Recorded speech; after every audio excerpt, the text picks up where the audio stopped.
कृत सर्वलोक सर्वज्ञ शक्तनतवत्सल सर्वशेषिन् स्वामिन् सुशील सुलभाश्रित पारिजात श्रीवेङ्कटेश चरणौ शरणं प्रपद्ये।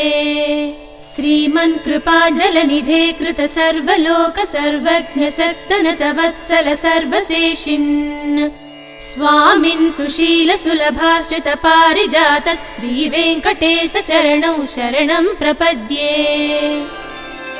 आनूपुरार्चित सुजात सुगन्ध पुष्प सौरभ्य सौरभकरौ समसन्निवेशौ सौम्यौ सदानुभवनेऽपि नवानुभाव्यौ श्रीवेङ्कटेश चरणौ शरणं प्रपद्ये।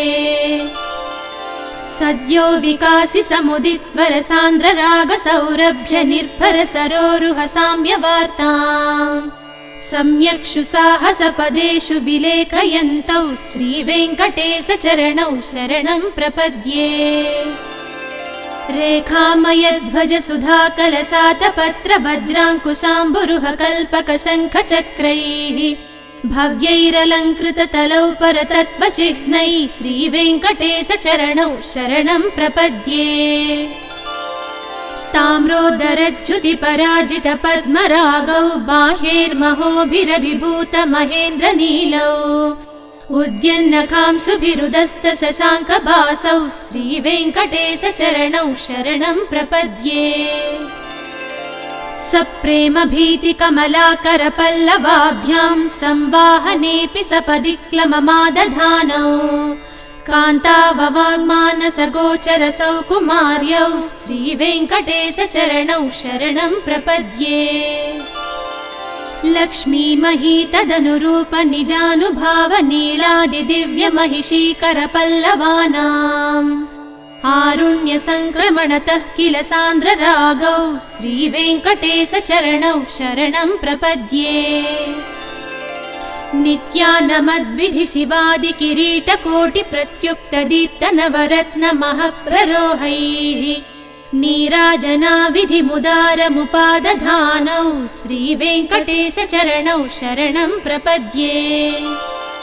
विष्णोः पदे परम इत्युदित प्रशंसौ यौ मध्ववुत्स इति भोग्यतयाप्युपात्तौ भूयस्तथेति तव पाणितलप्रदिष्टौ श्रीवेङ्कटेश चरणौ शरणं प्रपद्ये। पार्थाय तत्सदृशसारथिना त्वयैव यौ दर्शितौ स्वचरणौ शरणं व्रजेति भूयोऽपि मह्यमिहतौ करदर्शितौ ते श्रीवेङ्कटेश चरणौ शरणं प्रपद्ये। मन्मूर्ध्निकाळियफणे विकटाटवीषु श्रीवेङ्कटाद्रिशिखरे शिरसि श्रुतीनाम् चित्तेऽप्यनन्य मनसां सममाहितौ ते श्रीवेङ्कटेश चरणौ शरणं प्रपद्ये। अम्लानहृष्यदवनीतलकीर्ण पुष्पौ श्रीवेङ्कटाद्रिशिखराभरणायमानौ आनन्दिताखिल मनोनयनौ तवैतौ श्रीवेङ्कटेश चरणौ शरणं प्रपद्ये।